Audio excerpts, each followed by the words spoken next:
ध्याये नित्यं महेशं रजतगिरिनिभं चारुचन्द्रावतंसं रत्नाकल्पोज्ज्वलांगं परशुमृगवराभीतिहस्तं प्रसन्नं पद्मासीनं समन्तात् स्तुतं मर्गणैर्व्याघ्रकृतिं वसानं विश्वबाध्यं विश्वबन्धं निखलभयहरं पंचवक्त्रं त्रिनेत्रम्। ओम नमः शिवाय। नमस्कार प्रिय बंधुओं, आप सभी का हमारे YouTube चैनल में बहुत बहुत स्वागत है। आज बुद्ध प्रदोष व्रत की आप सभी श्रद्धालुओं को बहुत बहुत शुभकामनाएं। भगवान महादेव सदैव आपके ऊपर अपनी कृपा बरसाए रखें।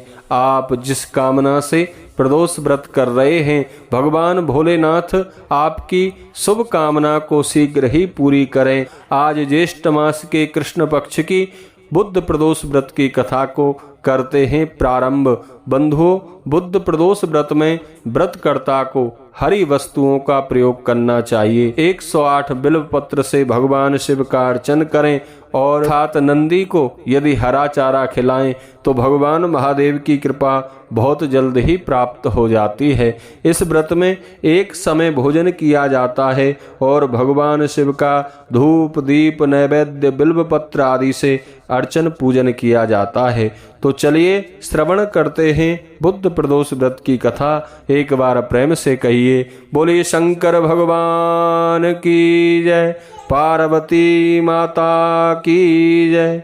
प्राचीन काल की कथा है बंधुओं। एक पुरुष का नया नया विवाह हुआ था। वह गोने के बाद दूसरी बार अपनी पत्नी को लेवाने के लिए अपनी ससुराल पहुंचा और उसने अपनी सासू माँ से कहा कि बुधवार के दिन ही वह अपनी पत्नी को लेकर अपने नगर को जाएगा।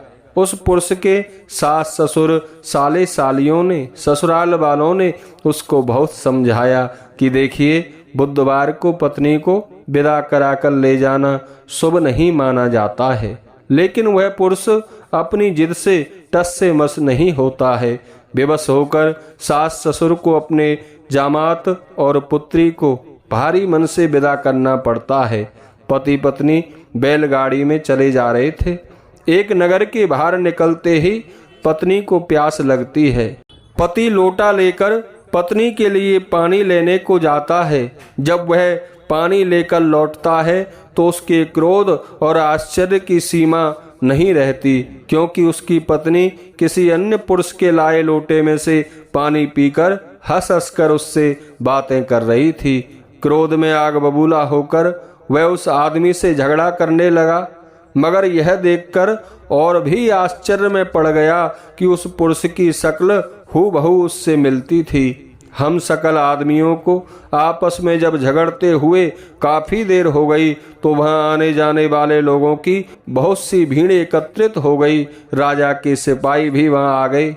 सिपाहियों ने स्त्री से पूछा कि इन दोनों में से कौन सा तुम्हारा पति है।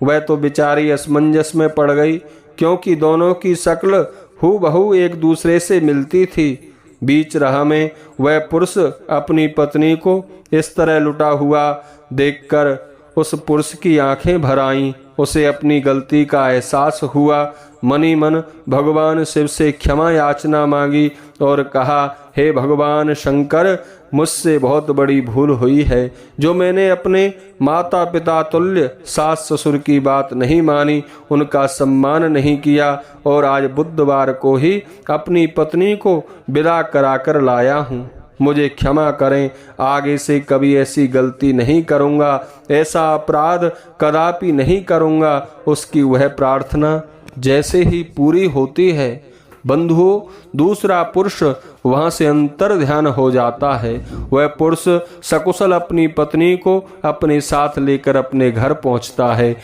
और उस दिन से भगवान शिव का प्रदोष व्रत करने लगते हैं दोनों पति पत्नी। बोलिए शंकर भगवान की जय, पार्वती माता की जय।